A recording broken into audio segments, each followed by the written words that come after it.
Hello again, my dear fellow YouTubers, and happy and blessed Saturday to all of you. I'm going to briefly video some or film some videos and post them here on YouTube before I go to carry out some errands, and then I have a great deal of work to do for the upcoming school year. So why do we need international and multicultural schools? That's the topic of this video. We need them, for example, for the following reasons. One, to teach the rising generations of children and teenagers and even young adults a healthy degree of curiosity about the rest of the world. Second, we need them to gradually liberate those students from prejudiced notions regarding specific ethnic, racial, linguistic, cultural, religious, and other groups. Thirdly, we need them to fight against misinformation concerning various ethnic, racial, religious, cultural, and other groups. Fourthly, we need them to enable the students to make reasonable comparisons between different countries, ethnic groups, regions, continents, and so forth. Then fifthly, we need them in order to fight against those adjectives which are too easily used or dropped down to us in the international mass media. Unprecedented, historical, and so forth. And I, as an experienced long-time consumer of news, both printed and digital ones, often ask, really? Are they sure about it?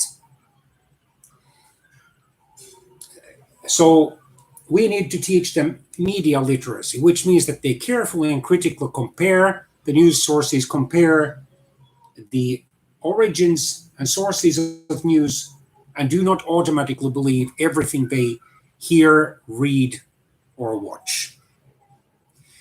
Additionally, we need international multicultural schools in order to create in as many students as possible a genuine compassion towards their brothers, human brothers and sisters who live in different countries and on different continents.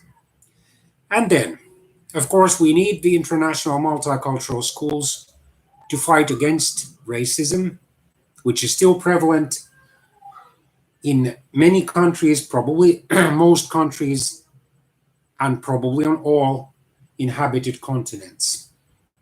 Racism cuts across all ethnic, racial, religious, linguistic, cultural, and other lines. And it is a great mistake if we teach the students that racism only exists between people of different races. No, it doesn't. There are white people who hate and despise other white people. Well, as a Finn, I know that there are some Finns who have deeply racist attitudes towards their Eastern neighbors, the Russians, even though a great majority of the Russians are white people, like a great majority of us Finns are. And then there are some deeply nationalist and patriotic Finns, some of them political extremists, who despise their Scandinavian neighbors and hate them, especially Swedes, to a smaller extent Norwegians. There are also Finns who, for example, have racist and cynical, mocking, prejudiced attitudes towards many fellow Europeans, whether they be central ones, although that's rarer, but especially Eastern and Southern Europeans, to some extent Western Europeans. And then, for example, in Africa, despite the fact that most of its people are more or less black in skin color, there are still conflicts, inter-ethnic conflicts. Here in Asia, there are still a number of Chinese people who have racially and or ethnically and or culturally prejudiced notions against for example, Mongolians, and then against Koreans and Japanese, and vice versa. There are some Filipinos who have similarly prejudiced attitudes, for example, against Malaysians and Indonesians, despite their ethnic and other similarities. And of course, we know in the Middle East, most of which is located in Western Asia, that despite the fact that they are ethnically related, Israeli Jews and Arabs still have those prejudiced and even racist notions against each other. In India, there are conflicts between people of different ethnic groups and even inside those ones. And we have to remember the fact that back in 1948, that great activist for a non-violent or pacifist path to independence from Britain, Mahatma Gandhi, was assassinated by a fellow Indian and a fellow Hindu at that, who, contrary to Mr. Gandhi, believed that India basically belonged only to the Hindus, that there should be no religious pluralism allowed. And in Latin America, there are those conflicts. Anyone who follows the Latin American news regularly, such as I do myself, that there are those conflicts inside countries. There are massive protests against various governments, or have been in the last few years, for example, in Chile, Peru, Bolivia, Colombia, Brazil,